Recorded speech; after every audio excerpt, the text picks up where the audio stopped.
Assalamualaikum warahmatullahi wabarakatuh. Halo sahabat dunia BNI, welcome back to my channel.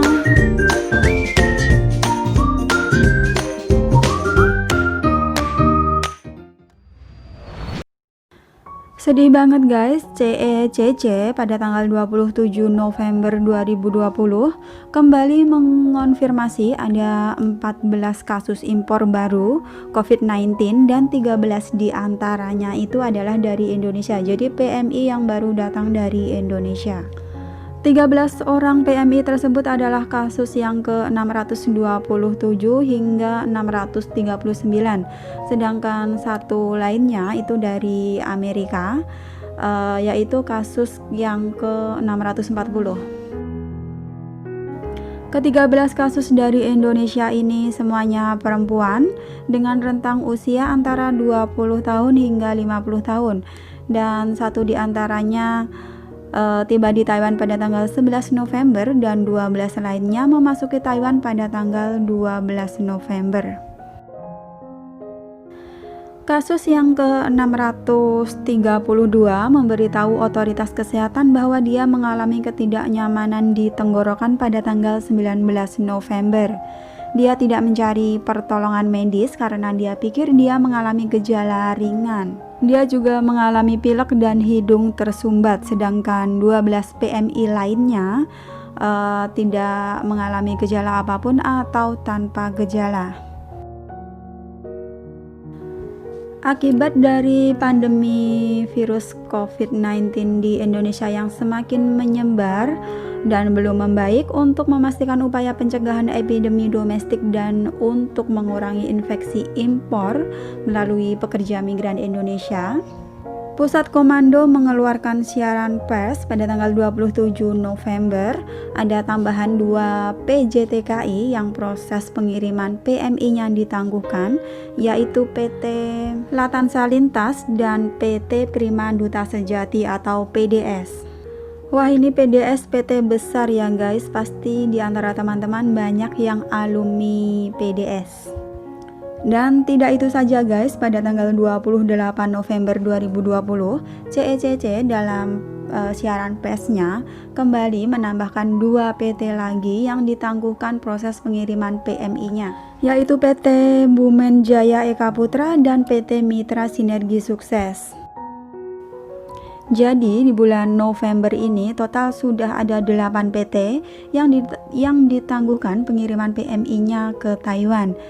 Dan penangguhan ini total ya guys, jadi yang belum visa ataupun yang udah punya visa itu tidak bisa terbang ke Taiwan. So, buat teman-teman CPMI yang mungkin masih proses di PT ya, harap untuk bersabar, diperbanyakin itu sabarnya karena emang ya suasana kondisi pandemi saat ini yang masih belum membaik. Penangguhan ini sifatnya sementara, cuma sampai kapan waktunya itu tidak bisa ditentukan. Selanjutnya pada tanggal 28 November 2020, Pusat Komando Epidemi Pusat CECC mengumumkan kembali ada 9 kasus baru impor.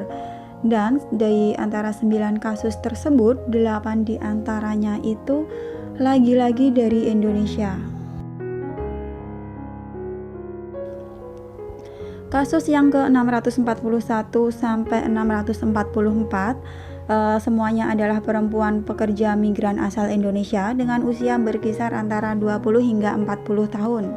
Semuanya terbang ke Taiwan pada tanggal 25 November. Terus spesimen keempat pekerja migran Indonesia tersebut diambil pada saat kedatangan dan infeksi COVID-19 telah dikonfirmasi oleh laboratorium pada tanggal 28 November. 3 PMI lainnya yaitu kasus yang ke-646 dan 647 serta kasus yang ke-649 mereka terbang ke Taiwan pada tanggal 13 November 2020. Ketiga PMI tersebut tidak mengalami gejala apapun selama masa karantina. Mereka diuji COVID-19 pada tanggal 26 November sebelum menyelesaikan masa karantina, dan infeksi COVID-19 dikonfirmasi oleh laboratorium pada tanggal 28 November.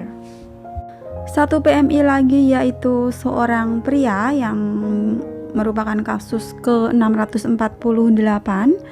Dia berusia 20-an tahun, datang ke Taiwan pada tanggal 15 November dan dia tidak mengalami gejala apapun selama kedatangan di Taiwan ataupun selama menjalani karantina.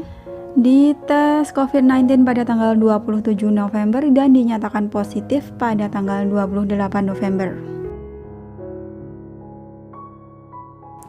Jadi guys, pada tanggal 27 dan 28 November, total ada 21 PMI yang dinyatakan positif COVID-19. Padahal mereka semua itu dari Indonesia sudah membawa atau mengantongi surat negatif COVID-19 loh. Nggak tahu kenapa, setibanya di Taiwan, saat dites mereka terdeteksi COVID-19. Berita selanjutnya dilansir dari suarabmi.com, program besar Presiden Jokowi mensejahterakan TKI dan keluarganya di Indonesia melalui perubahan besar ini. Semua pihak diminta untuk mendukung. Presiden Joko Widodo menekankan perlunya reformasi pada ekosistem pengiriman pekerja migran Indonesia yang harus memberikan perlindungan dan pemenuhan hak pekerja migran secara maksimal. Presiden Joko Widodo dalam keterangan tertulis pada hari Sabtu 28 November seperti dilansir antara.com menekankan bahwa pentingnya untuk memastikan kesejahteraan pekerja migran dan keluarganya agar semakin meningkat.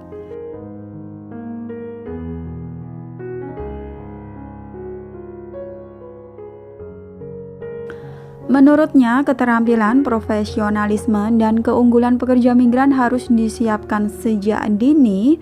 Untuk itu, daya saing pekerja migran harus unggul agar sekaligus bisa menjadi duta bangsa di luar negeri.